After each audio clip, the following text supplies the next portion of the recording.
If I can do it, trust me, you can do it. Hey guys, it's Maddie. Welcome back to another video. Today I'm gonna be showing you how to make a whole food plant-based version of sushi.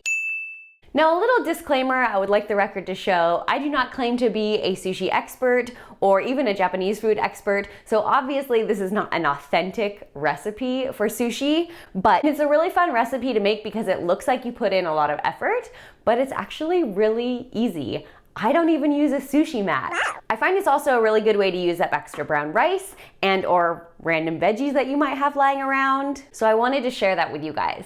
Now there are many different combinations of veggies you can use. These are what I already have at home, so that's what I'm using. Usually I just go for avocado or sweet potato because it makes the most basic and I feel delicious sushi rolls. But sometimes I like to get a little crazy and add in carrot or bell pepper. Well, that's just what I happen to have. I'm even gonna put in some mixed greens today to get a little bit extra veggies going on. If you don't have some of these, that's fine. Use whatever you have. The most important things you need are gonna be the seaweed and the brown rice. And then whatever you wanna put inside is up to you. Okay, without any further ado, let's get started. For seaweed, I'm using this Yaki Sushi Nori roasted seaweed. This is what a sheet looks like. You can probably find it at your local Asian supermarket or on Amazon as well. Okay, I have not made special sushi rice. I'm just using regular brown rice that I cooked in the Instant Pot. You can use any rice you have at home. It doesn't even have to be freshly made. This has been in the refrigerator for a few days. We're just gonna microwave it and get it kind of warm and pliable. White rice would work equally well. It's just that brown rice is a whole grain, and since we're making whole food plant-based sushi, I'm gonna use brown rice. I just did a whole video showing you how to make brown rice, and there's a lot of information on why brown rice is better than white rice. So if you haven't checked that out yet, you can watch that video up here. But that is essentially why I'm using brown rice. We're just gonna start with like maybe a cup of brown rice and then heat more as needed.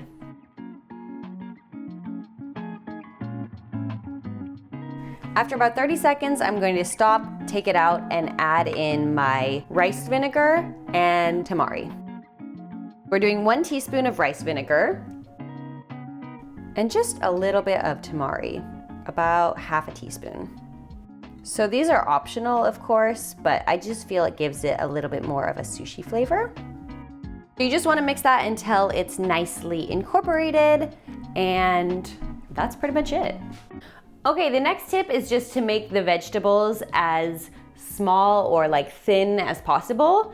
So I'm going to do the carrot with one of these guys. Actually, I'm not sure which one it is. Let's find out. If you don't have one of these, you can just julienne the carrot. I think that's what it's called, where you chop it into really small strips. But since I got one of these, I might as well use it.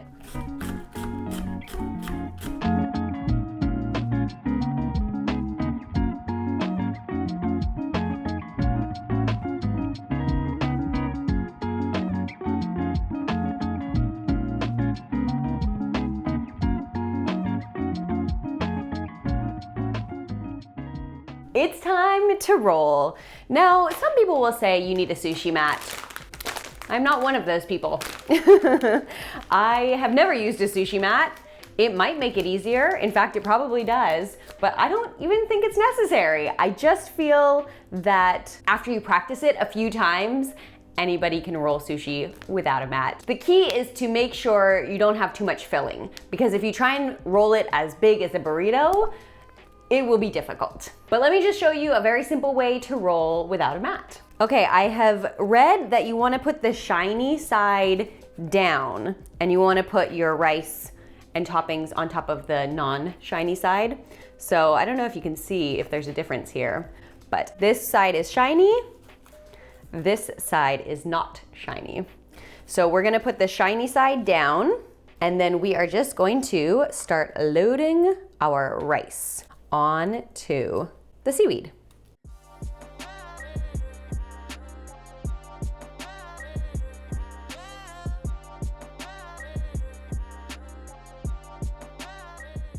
So you can see I left a little border here at the top. I'm gonna use my finger just to get it wet here after I put all my filling inside.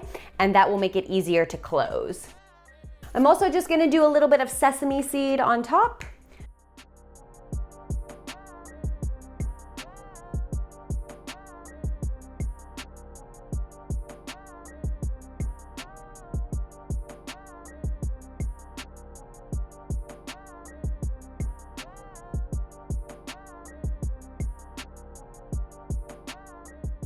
Okay, so you want to get all your filling maybe just a bit closer to the bottom, but basically halfway in between your square of rice.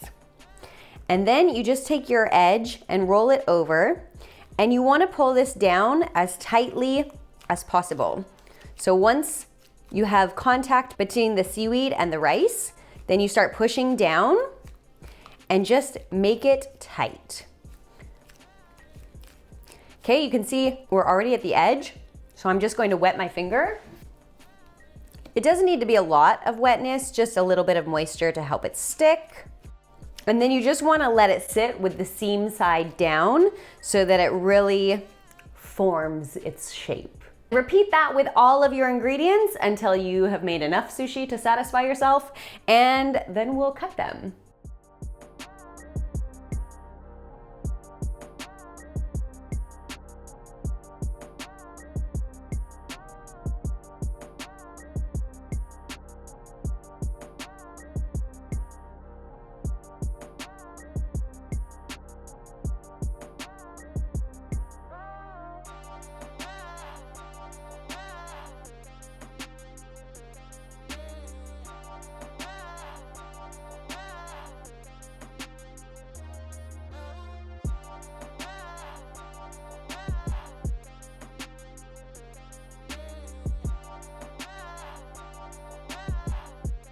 Once you have as many rolls as you like, you're just gonna cut them, and that's pretty much it.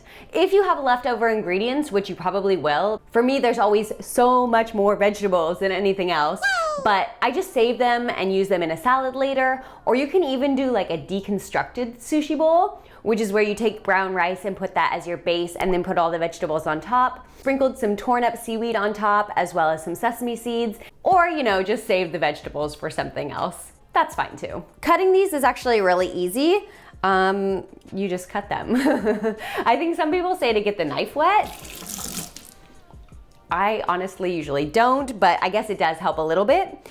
And then I start in the middle. I don't know why. It just seems like it's easier if you make the first cut in the middle and then move outwards. Ah.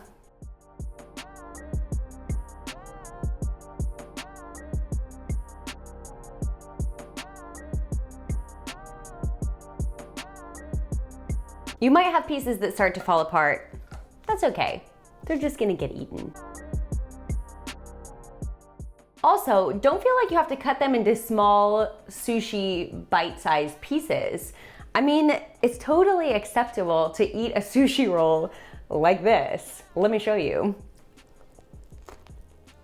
If I was packing this for lunch, I would just pack it like this and eat it like this. It's so much easier than to make cute little delicate rounds, which are nice to look at, but I mean, for eating wise, this is great.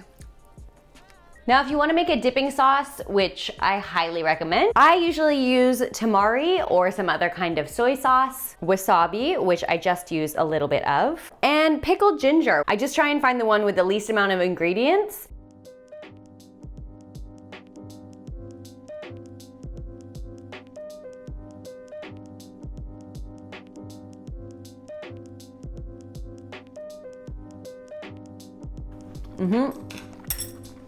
I love that combination. So I'm just gonna be over here eating my hand roll and enjoying the rest of this sushi. So that is it for today. Thank you guys so much for watching. I really hope you enjoyed this video. Try your hand at sushi. Don't be afraid, you can do it. Also, please feel free to subscribe. I'm making new videos every week. I am bringing vegan recipes and whole food plant-based recipes to you so you can make them at home. And with that, I will see you guys next time. Bye.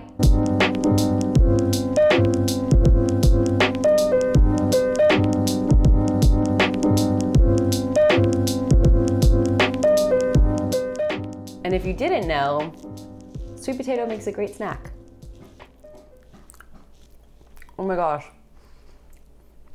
It's so good. It's like eating candy. Oh my gosh, I love sweet potato.